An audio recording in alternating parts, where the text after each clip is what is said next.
ঘন্ট। আমার পয়েন্টে গোলমাল স্যার। টু দি পয়েন্ট, আমার নাম নান্টু।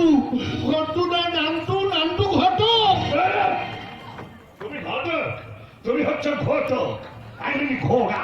হ্যাঁ ঘোড়াও না, একটা খচ্চর, একটা বদমাইশ কোথাকার।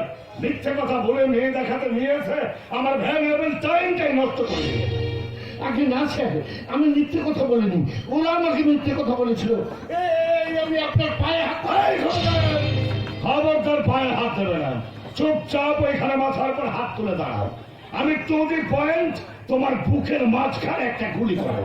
চলো, হাত তোলো, দু হাত তোলো বলছে। আগে স্যার, আগে স্যার, এতটা পথ ছুটতে ছুটতে আমার ধুতির গিট খুলে গেছে স্যার। আবার? হ্যাঁ স্যার, এই দেখুন, এই হাতটা দিয়ে আমি ধুতিটা ধরে আছি। ছেড়ে দিলে আপনি ভীষণ লজ্জা পাবেন স্যার। ছি ছি ছি ছি, তোমার লজ্জা করে না? ইডিয়েট কোথায়! বললে সুন্দরী মেয়ে, লম্বা, ফর্সা, আমার সাজনের সঙ্গে বেশ ভালো মানাবে। আর তাই শুনে তোমারই কথা মতো আমি কলকাতা থেকে প্রায় 70 কিলোমিটার রাস্তা গাড়ির তেল পুড়িয়ে এলাম। আগে হ্যাঁ sir, to the point Kolkata থেকে 70 কিলোমিটারই হবে। কিন্তু তুমি তোদের পয়েন্টে মিথ্যে কথা বলেছো। এই মেয়ের গায়ের যা রং, তাতে দিনের বেলায় হেভি কিনজেলে খুঁজতে হয়, তার উপর ট্যারা বেটে। আগে স্যার, ওরা আমাকে মিথ্যে কথা বলছিল। ওরা মিথ্যে বলেছিল না তুমি ওদের কাছ থেকে টাকা খেয়ে? না স্যার, না স্যার, সত্যি বলছি, ওরা আমাকে টু দি পয়েন্ট চাতে রসগোল্লা খেতে দিয়েছিল, তাও আপনার ভয়ে খেতে পারিনি স্যার, ফেলে এসেছি। ভালো করেছো, ভালো করেছো। আজ আর তোমাকে রসগোল্লা খেতে হবে না, রসগোল্লার বদলে আজ আমি তোমাকে গুলি খাও। One, two, three. মারবেন না, মারবেন না, আমার সামনে গুলি করবেন না, আমার সামনে কোনো বেআইনি কাজ করা চলবে না। তোমার সাহস তো কম নয়, আমার বন্ধুকে হাত দিয়েছ। চিনতে পারছি না স্যার, আমি এখানকার নতুন পাড়া থানার হাবিলদার সত্যব্রত রায়। না সত্য অবিরত হও, মিথ্যে অনবরত কও। টু দি পয়েন্ট বাবুর বন্ধুকে হাত দিলে কেন? বাবুকে চেনো? বাবু হচ্ছে কলকাতার বিখ্যাত শিল্পপতি সোমেশ্বর মজুমদার, তিনটে কারখানার মালিক। লোহ কি? নমস্কার স্যার, নমস্কার। অপরাধ নেবেন না স্যার, চলুন চলুন, থানায় চলুন, থানায় যাবো আমি? কি অপরাধ করেছি? আপনি ওই লোকটার বুকের উপর বন্দুক ধরে তাকে খুন করার হুমকি দিয়েছেন। সেটা বাবু আমার সঙ্গে ঠাট্টা করছিল। এই যে শুনুন শুনুন শুনুন, ওই বন্দুক পিস্তল নিয়ে ঠাট্টা করাটাও কিন্তু বেআইনি কাজ। এই হাবিলদার সত্যব্রত রায়ের সামনে কোনো বেআইনি কাজ করা চলবে না। চলুন থানায় চলুন। ঠিক আছে ঠিক আছে, আমি না হয় ওকে খুনের হুমকি দিয়েছিলাম, কিন্তু খুন তো করিনি। তাতে কি? মার্ডার কেস যেমন আছে তেমনি অ্যাটেম্পট টু মার্ডার কেসও আছে। খুনের চেষ্টা করাটাও বেআইনি, তাই আমার সামনে কোনো বেআইনি কাজ করা চলবে না। স্যার দেরি না করে চলুন, থানায় চলুন তাহলে। তুমি জানো পুলিশ কমিশনারের কাছে তোমার এগেনস্টে একটা রিপোর্ট করে দিলে তোমার চাকরি নিয়ে টানাটানি হয়ে গেল। স্যার কমিশনার সাহেব আমাকে কিছু বলবেন না, কমিশনার সাহেব তো নিজেই আমাকে এই মেডেলটা দিয়েছে। এই যে দেখুন দেখুন দেখুন দেখুন, আর এটা পেয়েছি পঞ্চায়েত থেকে।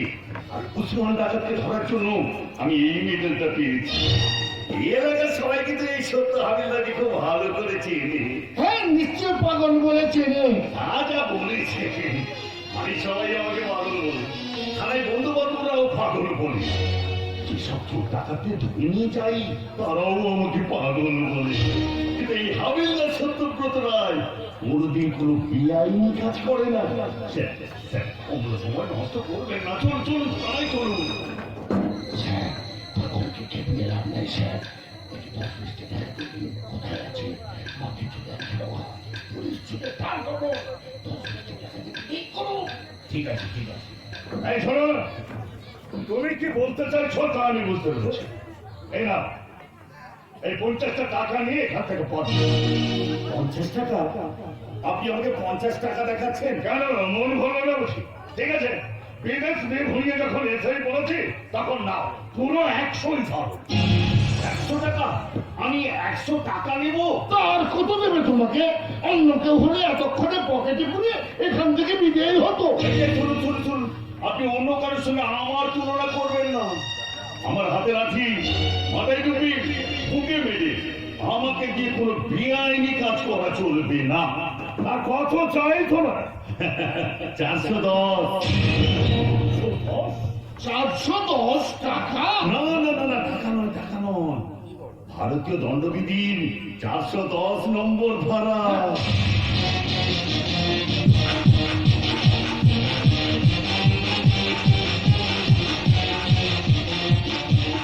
এই পুলিশকে ঘুষ খাওয়ানোর চেষ্টা করলে আপনার পেছনে 410 নম্বর ধারা লেগে যাবে। তাই দেরি না করে চলুন চলুন। আমি যদি তোমাকে 500 টাকা দিই? 5000 টাকা দিলেও নেব না স্যার।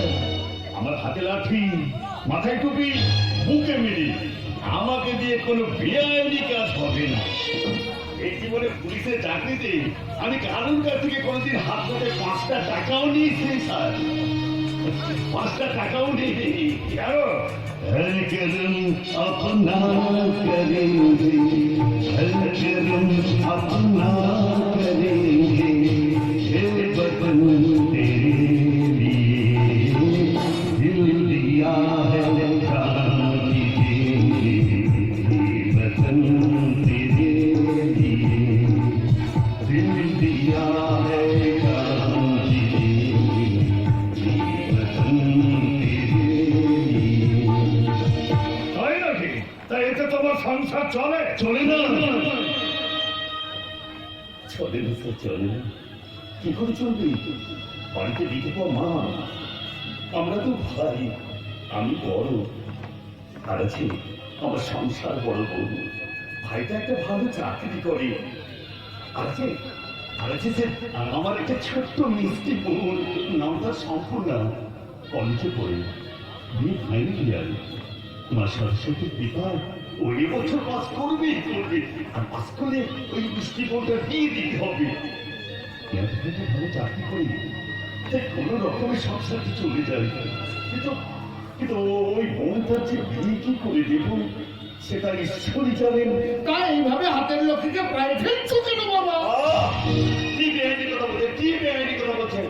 আরে সরকার দেশের আইন শৃঙ্খলা রক্ষা করার জন্য আমার হাতে লাঠি দিয়েছে, মাথায় টুপি পরিয়েছে, বুকে দিয়েছে মেডেল।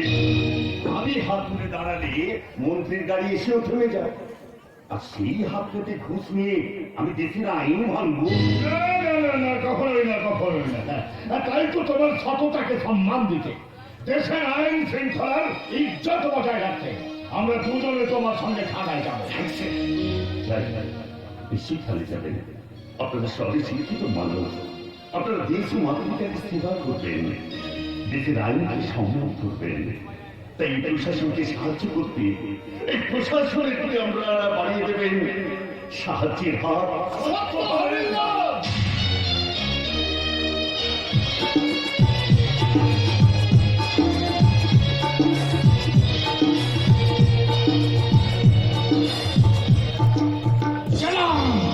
জ্বালা, কি ভীষণ জ্বালা! পাগলের গলায় আবার মেডেলের মালা। দেশের কি অবস্থা! সারা চুনপুরি হামদার সে কিনা আমাদের ধরে নিয়ে গিয়ে থানার লকআপে ঢুকিয়ে দিল।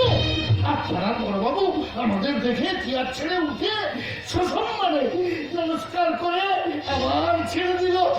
সত্য হবে দরকার, কিছুতেই ছাড়বো না। আমাকে হ্যারাস করেন, আমার মূল্যবান সময় নষ্ট করার উপযুক্ত শিক্ষা ওকে আমি দেব। শুনুন স্যার, আজই কলকাতায় গিয়ে আইজি সাহেবকে বলে কলকাতায় নয়, কলকাতায় নয়, ও আমাকে এইখানে অপমান করেছে, এইখানেই আমি তার জবাব দেব। আজ পর্যন্ত আমার কোম্পানির একটা ম্যানেজারও আমার চোখের সামনে মাথা উঁচু করে কথা বলে না। আর কোথাকারকে একজন পুলিশের হাবিলদারের কাছে আমার উঁচু মাথাটা নিচু করে চলে যেতে হবে। তাহলে কি করবেন স্যার? ওই সত্য হাবিলদারকে ধরে বেঁধে অ্যারেস্ট করে আমি আমার কলকাতার মজুমদার মেনশনে নিয়ে যাবো। তারপর দেখবো কোন আইনের জোরে ও আমার এই বেআইনি কাজকে ঠেকাতে পারে।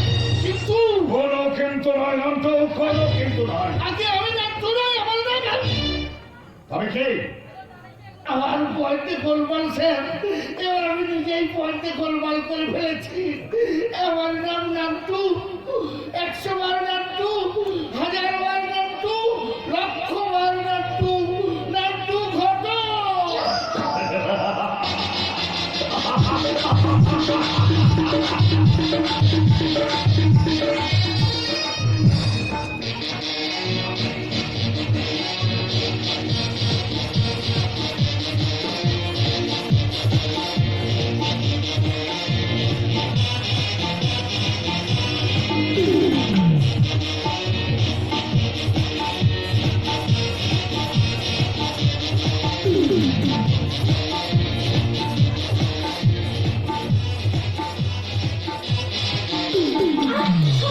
কি শুরু করেছিস বলতো? বাড়িতে এইভাবে টেপ রেকর্ডার বাজিয়ে হইচই করলে পড়াশোনা করা সম্ভব?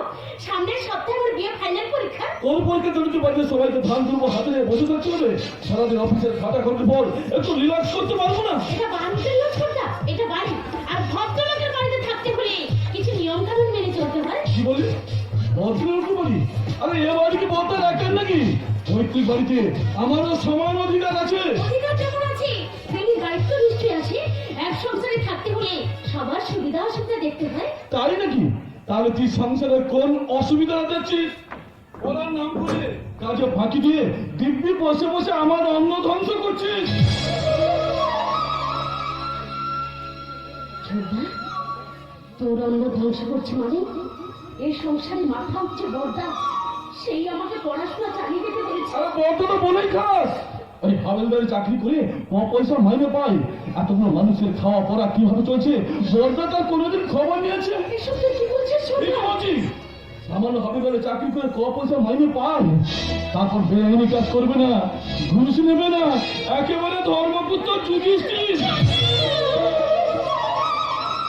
ওই যুধিষ্ঠির শব্দটাকে তুই ভিক্ষা দিও। আমি কিন্তু বড়দার জন্য গর্ব অনুভব করি। এক সম্পূর্ণ আমি যদি অমন পাগল সেজে থাকি তাহলে কাজটা তোর কাছে গর্বের হতে পারে, কিন্তু এই সংসারটা দুদিনে অচল হয়ে যাবে। আমার জন্য কোনো কিছু অচল হয় না ছোটদা। তুই চাকরি করার আগে কি এই সংসারটা থেমে থেকেছে? কি বলি? আজ সংসারে গাড়িটা হয়তো গড়গড় করে চলছে, কিন্তু বড়দা একাই একদিন এই সংসারে গাড়িটাকে ঠেলে ঠেলে চালিয়ে নিয়ে এসেছিল। বাবা মারা যাওয়ার পর আমাদের বড় করার জন্য, মানুষের মতো মানুষ করার জন্য বড়দা দিন মজুরি করেছে, সমগাড়ির কাজ করেছে, এমনকি দোতলায় তোর জন্য ঘরও তুলে দিয়েছে। বুঝেছি। এসব হচ্ছে ওই বড় বৌদির শেখানো কথা। বড় বৌদিকে শেখাতে হয় না ছোটদা, সামান্য শিক্ষা থাকলে সত্যিটাকে বোঝা যায়। চুপ কর! আমাকে একদম জ্ঞান দিবি না, আমাকে একদম জ্ঞান দিবি না। ওই বড়টা এককালে আমাদের মানুষ করেছে বলে চিরকাল এই মাথাটাকে তার কাছে বন্ধক রাখতে হবে নাকি? বন্ধক রাখতে যাবে কেন? তবে ঋণ তো শোধ করতেই হবে, আর তার জন্য সংসারের দায় দায়িত্বটাও কিছুটা নিতে হবে। এই যে বৌদি পরের বারের নিয়ম হয়েও কেমন সুন্দরভাবে সংসারের সবকিছু সামলে নিচ্ছে। দালালি করিস না সম্পূর্ণ, একদম দালালি করিস না। কি সামনে দিচ্ছে বড় বৌদি? কি সামনে দিচ্ছে? এই তো সন্ধ্যে ঘুরিয়ে এলো, এখনো পর্যন্ত চা জল খাবার আমি কিছুই পেলাম না। কেন পাবে না ঠাকুর? এইমাত্র তোমার ঘরে লুচি হালুয়া বেগুন ভাজা ঢাকা দিয়ে এলাম, গরম থাকতে থাকতে খেয়ে নাও গিয়ে, আমি পরে চা দিয়ে আসছি। আর শোনো, এই বিছানার চাদরটা নিয়ে যাও, আমি কেচে শুকিয়ে ইস্ত্রি করে দিয়েছি। শুধু বিছানা চাদরটা কেটেছো? তোমাকে যে বালিশের ওয়ারগুলো কাটতে বলেছিলাম। আজ আমি আর পেরে উঠলাম না ভাই, তবে তোমার জামা প্যান্ট গেঞ্জি আমি কেচে দিয়েছি। যাক, তাও একটা উপকার করেছো। কি ব্যাপার বৌদি, তুমি জামা কাপড় কাচ্ছো, ঘরে ঘরে জল খাবার পৌঁছে দিচ্ছ, মিনুর মা কোথায় গেল? মিনুর মাকে আমি কাজ থেকে ছাড়িয়ে দিয়েছি। ছাড়িয়ে দিয়েছো কেন? কেন আবার? সংসারের এত খরচ আমি কুলো উঠতে পারছি না। তাছাড়া ঘর সংসারে কাজকর্মগুলো একটু হাতে হাতে করে নিলে তো অনেক টাকা সাশ্রয় হয়। হাতে হাতে কাজ করে দায়টা বুঝি শুধু বড় বৌদি একা? আর সম্পূর্ণ সংসারের সব ব্যাপারে তোমার মাথা ঘামানোর প্রয়োজন নেই। সামনে তোমার পরীক্ষা, যাও পড়তে বসো গিয়ে। তোমার যা কাজ তুমি তাই করো ভাই, আমি পরে দুধ গরম করে তোমার করে দিয়ে আসছি। বৌদি, কাজের লোককে যদি ছাড়িয়ে দেওয়া হয় তাহলে সংসারে সবাই যে যার নিজের কাজ নিজেই করবে, তুমি একা কেন ছিটিয়ে করতে যাবে? যার স্বামী রোজগার কর তাকে তো গায়ে গত রেখে দে, সংসারের সেই ঘাটতিটা পূরণ করতে হবে। তাহলে যে তোমার স্বামীও নেই, আর কোনো রোজগারও নেই, আর ছোটদার বউও নেই, তাহলে বড় বৌদির চেয়ে তো তোমার আর ছোটটার বেশি খাওয়া উচিত। কি বললি? বলো না, কিছু বলো না মা, তুমি চুপ করো। আমি আমি কয়েকদিন ধরে লক্ষ্য করছি এরা এরা কেউ আমাকে সহ্য করতে পারছে না। ছি ঠাকুরপো, এসব কি বলছো তুমি? তোমাকে নিয়ে আমাদের কত গর্ব। সম্পূর্ণ ছেলে মানুষ, ওর কথা তুমি কিছু মনে করো না। আমি গরিবের ঘর থেকে এসেছি। বাপের বাড়িতে রান্না বান্না, বাসন মাজা, কাপড় কাচা, গরু বাছুর দেখা সব আমাকে করতে হতো। তাই এই সামান্য খাটাখাটুনিতে আমার কোনো অসুবিধে হয় না। কিন্তু আমার হয় সারাদিন ওই অফিসের খাটাখাটির পর আমি কি বাড়িতে বসে আমার জামা কাপড় কাচবো নাকি? আমি তো ওর মতো বসে বসে এই সংসারের অন্ন ধ্বংস করছি। আমি দস্তুর মতো এই সংসারে কানি কানি টাকা দিচ্ছি, টাকা। এ টাকা যে কোথা থেকে আসে সেটা আমি জানি।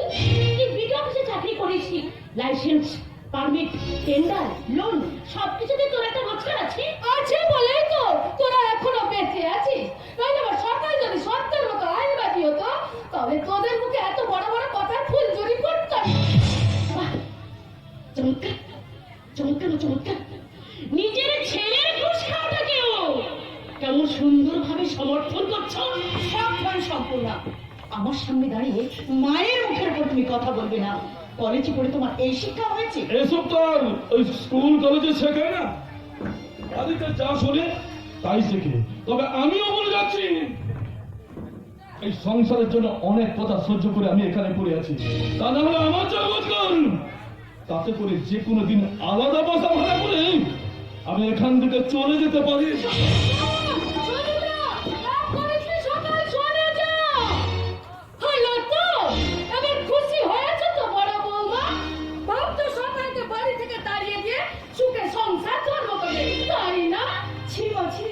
এসব আপনি কি বলছেন? আমি তো বরং আপনাদের সামনেই সম্পূর্ণ ঠাকুরজিকে বকাবকি করলাম। আমি সব বুঝি। আসলে সকাল সত্যি যে বেশি টাকা রোজগার করছে বলে হিংসে তোমার বুকটা ফেটে যায়। তাই তো ঘরে বসে দিন রাত তোমার এই বাচ্চা মেয়েটার কানে সকালের সম্পর্কে কুমন্ত্রণাই দিতে। আমার ঘরে বৌদিকে মন্ত্র দিতে হয় না, বরং একটা কথা ভেবে আমি অবাক হচ্ছি, যে ছোটটা দুদিন আগে বেকার বলে তোমার চোখে বিষ ছিল, সে আজ কেমন করে তোমার চোখে মনি হয়ে উঠল। এতদিন টাকা ছিল অনেক কিছু বিক্রি হতে দেখেছি, কিন্তু জীবনে এই প্রথম মায়ের স্নেহটাকে বিক্রি হতে দেখলাম। তাই তো করতে চাই মাননীয় দর্শক মন্ডলীর কাছে একটাই প্রশ্ন রেখে দিলাম। মাননীয় দর্শক মন্ডলী, আপনারা বলুন তো, স্নেহ, মায়া, মমতা, মানবিকতা, বিসর্জন দিয়ে এই সমাজ, এই সংসার, এই অগন্তি মানুষের বসবাসে এই পৃথিবীটাকে শুধুই টাকার গোলাম, শুধুই টাকার গোলাম। সম্পূর্ণ নীল আকাশের যে পৃথিবী, আর এই পৃথিবীর পরে ওই নীল আকাশ, নীল জ্যোতি, নীল আকাশের যে পৃথিবী, আর পৃথিবীর পরে ওই নীল আকাশ, নীল জ্যোতি। আকাশ আকাশ শুধু নীল, নীল আকাশ, সেই নীল মুছে দিতে আসে না পৃথিবী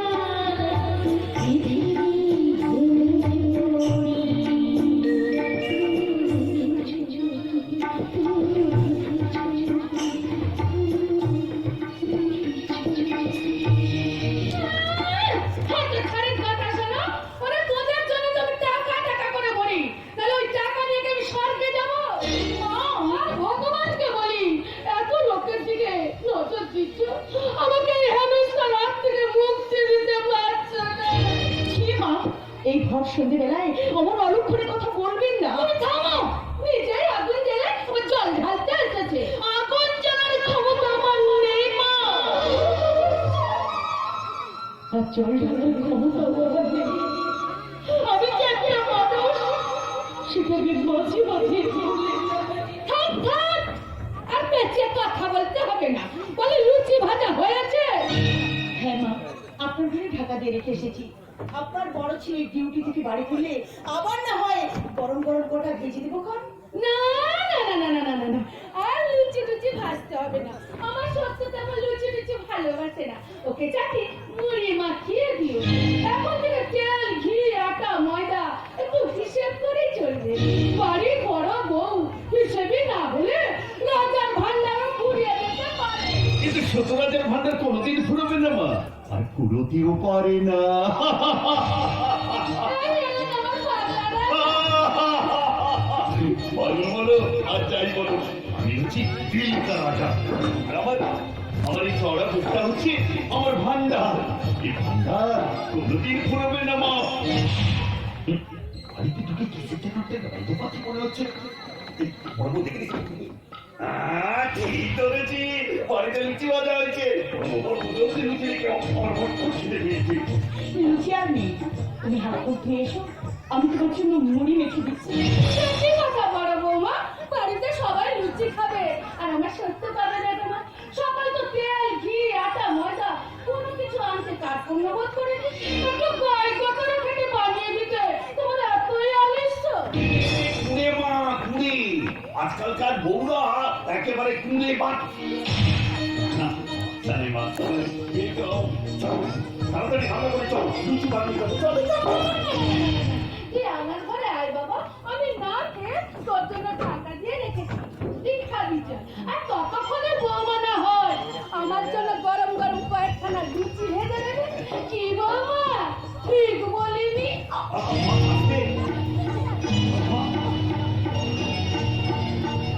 এই না হলে বা ছেলের জন্য রাখে এখনো বসে আছে। আর তুমি স্বামীকে বলে কিনা মুড়ি মেখে দিচ্ছি, খাবে চলো। মুড়ি খেতে আবার বলেই গেছে। বয়ে গেছে বলে তো চলবে না, এখন থেকে এই সংসারে যার যেমন রোজগার তার তেমন ব্যবস্থা হবে। এই বড় বউ, রোজগারে খোলা দেবে না বলছি, রোজগারে খোলা দেবে না। আমার রোজগার কম বলে আমার এখানে তো জায়গা কম নয়। এই সংসারে সব আছে, এখানে কিন্তু জায়গাটা অনেক বেশি। তোমার মতো বড় মনির মানুষের জন্য এই পৃথিবীতে জায়গা অনেক কম, তাই যেখানে থাকবে সেখানকার মা মতো মানিয়ে নিতে হবে। ব্যাপারটা বড় ভুলের দেখছে। কি ব্যাপার বড় বউ, মুখটা এমন গম্ভীর কেন? কেউ কিছু বলেছে বুঝি? আমাকে কেউ কিছু বললে কাটতে এসে যাবে। আসি যাই, আসি যাই বড় বউ। বাড়ি ফিরে বউয়ের গুমরা মুখ থেকে আমার মেজাজটা একেবারে বিগড়ে যায়। জানি, আমি সব জানি, তাই তো প্রাণপণে চেষ্টা করে মুখের হাসিটাকে ধরে রাখতে, কিন্তু এই সংসার জোর করে আমার শেষ সম্বলটাও কেড়ে দেয়।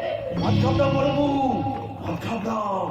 এই সংসার সমুদ্রে ভেসে থাকবে হাঁসের মতো, সাঁতার কাটবে, রূপ দেবে, তবু কোনোদিন গায়ে জল লাগাবে না। কিন্তু আমি তো হাঁস নই, আমি মানুষ। হাঁস তো জল ছেড়ে ডাঙায় উঠতে পারে, কিন্তু আমার এই সংসার ছেড়ে যাওয়ার কোনো উপায় নেই। ঠিক ধরেছে, নিশ্চয়ই কেউ কিছু বলেছে। আরে বড় বউ, বড় বউ, বড় বউ, ওসব কথা বড় কেন? এই দেখো না, এই সংসারে সবাই তো আমাকে পাগল বলে। কেন বলবি? বলুক না, বলুক না বড় বউ, তাতে ক্ষতি কি? বড় বউ, এই সংসার খেলায় প্রতিদিন কথার ক্যাচ ওঠে। সেই ক্যাচ যে যত ধরবে সে তত হারবে, আর ওই ক্যাচ যে যত ফেলে দিতে পারবে সেই তো তত জিতবে। কিন্তু সব কথা তো ফেলে দেওয়া যায় না, তীর মতো বুকে এসে বেঁধে। হয় করবো, হয় হয় হয়। এই কি বললে? কথা বুকে এসে বেঁধে? আরে বাবা, কথা বুকে বেঁধবে কি করে? কথা তো ঢোকে কানে। সেই জন্য তো ভগবান সোজাসুজি দুটো কান বসিয়ে দিয়েছেন। এক কান দিয়ে কথা ঢোকাবে, এক কান দিয়ে কথা বের করে দেবে। তোমাকে বলাই বৃথা, সেই জন্য তো সংসারের কোনো কথা আমি তোমাকে কোনোদিন বলতে যাইনি। আজ শুধু আমি একটা কথা বলছি, তোমার ছোট ভাই এখন বড় হয়েছে, তাই তোমার কাজও করিয়েছে, তাই এখন থেকে তুমি আমি আমরা এই সংসারের বোঝা। বোঝা? বোঝা? তাই আমার মাঝে মাঝে মনে হয় তোমার যা রোজগার, আমাদের দুটো মানুষের ডাল ভাতের ব্যবস্থা ঠিক হয়ে যাবে, তাহলে পরের গরগ্রহ হয়ে সঙ্গে থাকার আর কি দরকার? বাবু, তার মানে তুমি আমাকে আলাদা হয়ে যেতে বলছো? এই তো দেখছি নিশ্চয়ই বড় কিছু গোলমাল হয়েছে। এর বিহিত আমি এক্ষুনি করছি। মা, ও মা! আবার মাকে ডাকছিলেন? না না না না না না, আমি অনেক সহ্য করেছি, আর না আর না। আমার হাতে লাঠি, মাথায় টুপি, বুকে মেটে, কোনো বেআইনি কথা আমি সহ্য করবো না। মা, ও মা! কি হয়েছে? তুই আবার ডাকছিস কেন? ও মা, মা সত্যি করে বলতো, আমার বউকে তোমরা কি বলেছো? ও, আমরা আবার কি বললাম? নিশ্চয়ই কোনো বেআইনি কথা বলেছো। তা না হলে ওর মতো ভালো মানুষ আলাদা হয়ে যাবে বলছি কেন? আর চাইছে যখন যা না, তোর আলাদা বাসা ভাড়া করেই থাক। এই দেখো, আমি আমার বউ বললাম, বলছে তো তোমার বড় বউ। যা বলেছে তাকে আমি শুনতে গেছি। তুই আর ঘুরিয়ে নাচ দেখাস নি। বউয়ের যখন শখ হয়েছে তখন সবটা মিটিয়ে দেয়। ভালোই বলেছি, ভালোই বলেছি। আমি বউকে নিয়ে আলাদা ঘর ভাড়া করে থাকবো, আমার মুরুদ কত? তোর মুরাদ না থাকলেও তোর বউয়ের নিশ্চয় আছে। তাহলে এত বড় কথা বলার সাহস পায় কি করে? সাহস পেলেই হলো, সাহস পেলেই হলো।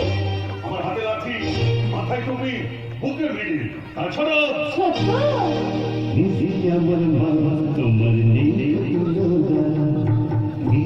আমার মা তোমার নেই তোমার স্নেহে তোমার কোলে থাকা ছিল না। আমার মা তোমার নেই আমার মা তোমার নেই তোমার স্নেহে তোমার কোলে থাকা ছিল না। আমার মা তোমার নেই আমার মা তোমার নেই। আমি কি তোমাকে এমন ছেলে যে বউয়ের কথাই আমি আলাদা হয়ে যাবো? বিয়ের পর তো কেউ আর মায়ের ছেলে থাকে না, সবাই বউয়ের আঁচল ধরা স্বামী হয়ে যায়। আমি যদি কাউকে আঁচলে বাঁধতে পারতাম তাহলে এত বছরের সংসারে আমি জীবন পান করতাম না। আমার সুখের আশা অনেকদিন আগে শুকিয়ে গেছে। হ্যাঁ? এটা কিন্তু ও ঠিক বলেছে। মা, তোমার এই বউটা কোনো কম নেই না। মানে বাড়ির সবাইকে লুচি খাইয়ে নিজের স্বামীকে বলে কিনা মুড়ি মেখে দিচ্ছি, খাবে চল। কত বড় বেআইনি ব্যাপার। Right, exactly right. আমিও কোনো বেআইনি ব্যাপার একদম সহ্য করবো না। কি স্যার, বড়বাবু আপনাকে থানা থেকে ছেড়ে দিল? এই দেখুন কত বড় বেআইনি ব্যাপার। আমি প্রতিদিন কত লোককে নিয়ে গিয়ে থানায় ঢুকাই, ঠিক আপনার মতো ওদেরকে ওরা ছিঁড়ে দেয়। স্যার, স্যার, স্যার, শুনেছি ভেতরে ভেতরে নাকি টাকাও নেয়। সেই জন্যই তো কৈফিয়ত চাইতে এসেছি। আরে তার আগে এদের সবার সামনে আমার পরিচয়টা করিয়ে দাও। উনি হচ্ছেন কলকাতার বিখ্যাত শিল্পপতি সোমেশ্বর মজুমদার। তিনটে কারখানার মালিক, লোহার। কলকাতায় 4-4টে বাড়ি, 3-3টে গাড়ি, 2টো কুকুর, একটা বন্ধু। স্যার, ইনি আমার মা, আর এটি আমার পরিবার। নমস্কার, নমস্কার। হ্যাঁ, বেশ ভালোই হল। আজ আমি আপনাদের সবার সামনে ওর সঙ্গে একটা ফায়সালা করতে চাই। ফায়সালা? হ্যাঁ, আমাকে অপমান করার শাস্তি দিতে চাই। শাস্তি? হ্যাঁ, আমাকে আইন শেখাবার অপরাধে ওকে আমি আমার পরমাত্মীয় বানাতে চাই। আপনি কি বলছেন? ঠিকই বলছি। আমার একমাত্র সন্তান সাজনের সঙ্গে আপনার একমাত্র মেয়ের বিয়ে দিতে চাই। আর যদি আপনাদের কোনো আপত্তি। আপনি কিসের আপনি? এ তোমাদের পরম সৌভাগ্য। আপনার মতো মানুষ যেটি আমাদের বাড়িতে আসবেন বিয়ের প্রস্তাব নিয়ে, এটা আমি স্বপ্নেও ভাবিনি। আমি চাই ঠাকুরকে ডেকে নিয়ে আসবো। হয় করবো, হয় হয় হয়। আগে থেকে এত নাচানাচি শুরু করে দিও না। আগে ব্যাপারটা আমাকে ভালো করে বুঝতে দাও। আপনি কি বলছেন? ওনার মতো মানুষ যখন বলছে বলেছেন তো কি হয়েছে? আরে বলেছেন তো কি হয়েছে? আমার হাতে লাঠি, মাথায় টুপি, বুকে বেঁধে আমাকে এত সহজে ভোলানো যাবে না। তা নাহলে ওনার মতো মানুষ আমাদের মতো গরিব বাড়ির মেয়েকে ছেলের বউ মানে বৌমা করে নিয়ে যেতে চাইছে। তা কি মতলব? দেখো সত্য, আমি শিল্পপতি সোমেশ্বর মজুমদার। আমার ঘরের লক্ষ্মীর প্রতিমাকে আমারই তো বেছে নেওয়া দরকার। কারণ এই বয়সে আমি অনেক মানুষ দেখলাম, কিন্তু তোমার মতন একজন সৎ খাঁটি মানুষ আমি দেখলাম না। তাই তোমার বোনটিও যে একটি সত্যিকারের খাঁটি রত্ন হবে, এতে আমার কোনো সন্দেহ নেই। রাত্র কিনা আমি জানি না, আর বড় মুখ করে বলতে পারছি না। তবে ঠাকুরজির উপলক্ষে গুণী সরস্বতী এই কথা আমি হলফ করে বলতে পারি। তাই কষ্ট করে যখন এসেছেন, গরিবের বাড়িতে পায়ে ধুলো দিয়েছেন, তখন নিজের চোখেই একবার দেখে যান। আমি এক্ষুনি ঠাকুরজিকে নিয়ে আসি। কিন্তু তুই চুপ কর।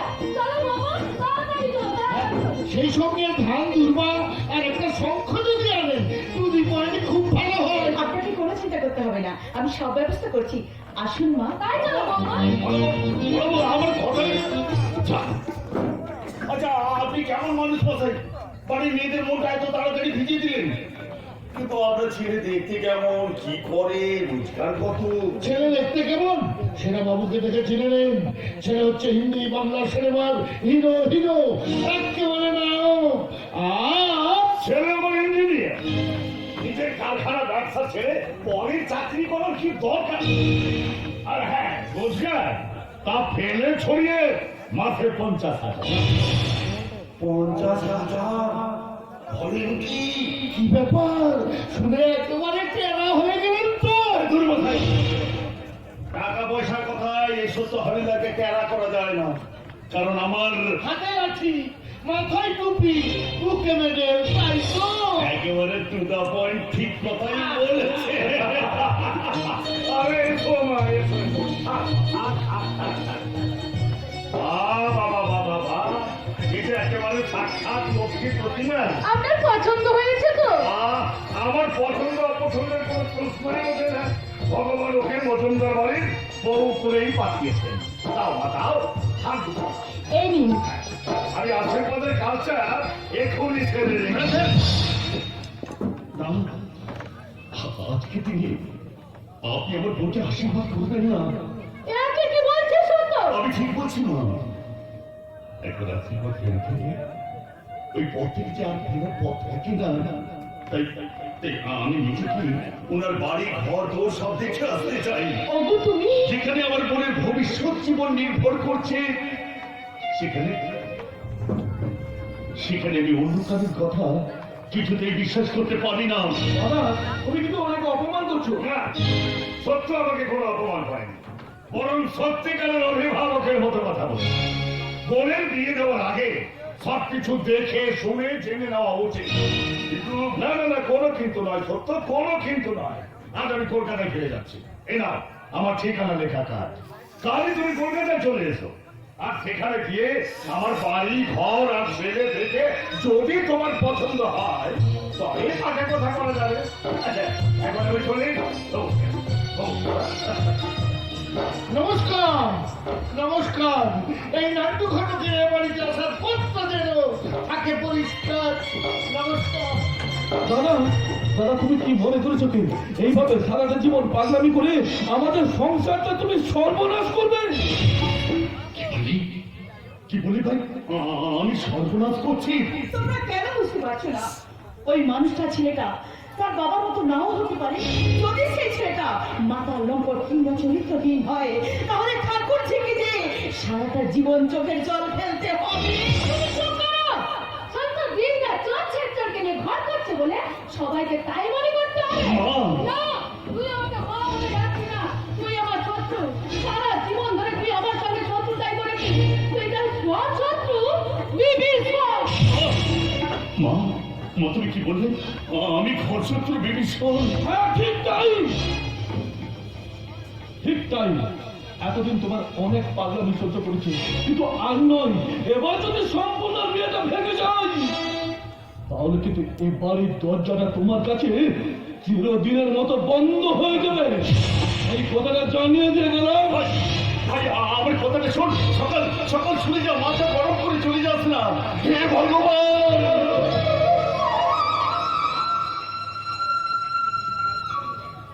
আমি কি করলাম? আমি কি করলাম? সাবধান তুই অন্তত তো দাদাকে ভুল বুঝিস না। না, না, না, আমি আর তোমাকে ভুল বুঝবো না।